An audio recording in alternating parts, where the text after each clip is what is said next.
Bienvenue aujourd'hui un nouveau tuto de l'artisane. Pour ceux qui ne me connaissent pas, je m'appelle Adeline et je suis passionnée de do it yourself depuis très longtemps. Ça m'a amené à revisiter tous les pans de ma vie, que ce soit en cuisine, dans ma salle de bain, pour mes produits d'entretien, pour les soins de moi. Et aujourd'hui je t'entraîne dans l'univers jardinage pour te partager un nouveau do it yourself dont le thème est de planter des tomates cerises.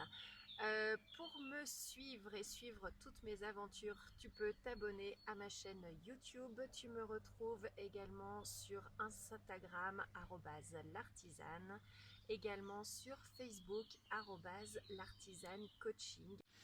Donc aujourd'hui on se retrouve pour planter ensemble un pied de tomate. Alors tu me diras, c'est pas très sorcier de planter un pied de tomate, mais moi j'ai pu bénéficier de mon papa qui m'a enseigné tout plein de petites astuces pour que mes pieds de tomates soient vigoureux et te donnent des récoltes abondantes. C'est ça que je te partage aujourd'hui, parce que faire les choses soi-même c'est bien, mais se donner toutes les chances de réussite c'est encore mieux. Comme tous les tutos que je te partage, tu verras qu'il n'y a rien de compliqué et je t'accompagne pas à pas. Pourquoi cette envie de planter des tomates cerises? Eh bien moi ça m'est venu parce que j'en avais marre il y a quelques années en arrière d'aller dans les supermarchés et de trouver des tomates cerises qui étaient suremballées, qui venaient de très loin, que je payais très cher la barquette pour un goût qui n'était pas au rendez-vous. Il se trouve que pour le prix d'une barquette de tomates, tu peux avoir ton propre pied de tomates cerises, que tu habites en appartement ou en maison. Tu peux le planter et récolter ainsi des tomates qui vont être savoureuses et qui vont t'apporter bien plus de plaisir. Matériel dont tu auras besoin aujourd'hui, donc un pied de tomate. Alors moi quand je vais le choisir en magasin ou chez mon producteur, je choisis avec une longue tige. Je vais t'expliquer après pourquoi. Tu auras besoin d'une pelle. Si tu es en appartement et que tu n'as pas d'outils, tu peux prendre une cuillère, ça fera très bien l'affaire. Et puis une bouteille de récupération. À la suite de cette vidéo, tu trouveras sur ma chaîne de Do It Yourself Jardinage un petit tuto pour transformer une bouteille en plastique pour faire un goutte à goutte efficace pour nos pieds de tomates. Période de plantation, il faut attendre que les seins de glace soient passés suivant la région dans laquelle tu habites. Donc là actuellement ça se voit pas sur comment je suis habillée, mais nous sommes mi-mai et les seins de glace sont passés, ce qui fait que tu vas pouvoir planter ton pied de tomate en toute sécurité. Il n'y aura plus de risque de geler. Ou planter, l'idéal va être de planter ton pied de tomate en plein soleil. Ici c'est en pleine terre, hein. C'est un légume qui aime le soleil. Si tu es en appartement et que tu as la chance d'avoir une petite terrasse, tu plantes dans un bac avec la plus grande contenance possible pour que la terre ne se dessèche pas trop vite. Ok, donc on y va. J'ai acheté mon pied de tomate. On me dit que c'est un pot biodégradable et que je peux le planter tel quel. Moi, je te dis que si tu le plantes tel quel, tu vas pas donner le maximum de chance à ton pied de tomate de se développer. Donc, ce que je te conseille de faire, c'est de défaire le pot biodégradable autour. Pourquoi? Parce que nous, on va chercher à favoriser un enracinement maximal. Voilà, celui-là, je peux le laisser dans la terre. Effectivement, il est biodégradable. C'est pas très important. Ensuite, si tu plantes en jardinière ou dans un sol qui a besoin d'être enrichi, tu peux mettre du terreau en mélangeant en proportion. Je te déconseille de mettre seulement du terreau parce que ça va se dessécher très vite. Moi, ça fait maintenant quelques années que je travaille ma terre du potager qui est très riche, qui a plus besoin d'être enrichie. Donc je vais simplement faire un trou et te montrer comment on fait. Donc je creuse un trou qui est à la fois assez long et assez profond.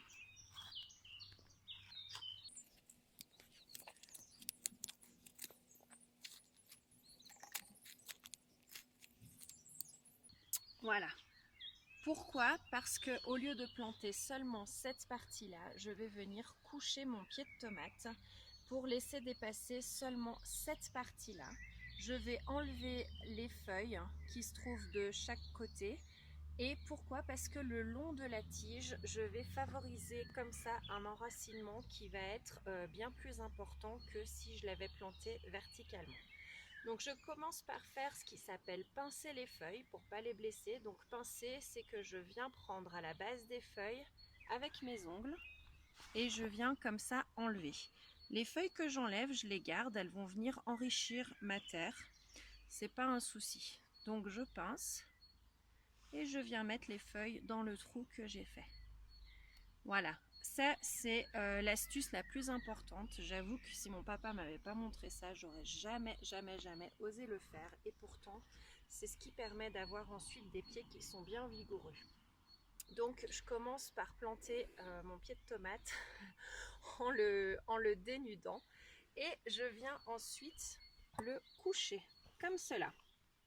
Voilà, ce qui va permettre que les racines, elles sont déjà présentes ici, mais tout au long de la reprise, elles vont se développer tout le long de la tige et ça va vraiment donner une plante qui va être très vigoureuse. Je viens au même moment, à l'aide de ma bouteille que j'ai préparée, je viens l'enterrer à peu près au milieu de mon trou. Je viens mettre un peu de terre au fond pour que ça fasse un effet de filtration et que l'eau s'écoule en fait en goutte à goutte. Le fait de mettre ma bouteille dans le trou, ça va faire qu'elle ne va pas s'envoler ou se défaire. Et je viens recouvrir avec la terre de mon jardin. Donc là, je viens prendre soin. Donc en fait, mon pied de tomate, il se retrouve vraiment tout petit. Mais c'est pas un souci, il va grandir très bien et je vais favoriser comme ça un enracinement maximal.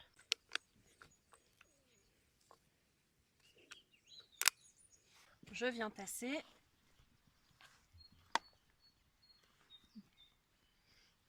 Je rajoute de la terre. J'ai oublié de te dire, mais si tu as besoin d'enrichir avec du terreau ta terre, c'est au moment où il y a le trou qui est fait, tu mets du terreau au fond. Là, ça va faire des substances nutritives pour tes racines, pour que ça fasse un plant qui est bien vigoureux. Voilà, on a déjà terminé de planter notre pied de tomate. Les tomates cerises ont l'avantage qu'elles peuvent ne pas être tutorées parce qu'elles vont avoir un port un peu comme un buisson et ça ne va pas être dérangeant. Ce qui reste à faire quand tu viens de planter un pied de tomate ou n'importe quel autre légume, ça va être de l'arroser abondamment pour favoriser la reprise. Donc on va aller chercher ce qu'il faut comme eau et on va vérifier que notre système de goutte à goutte est bien efficace. C'est parti, suis-moi.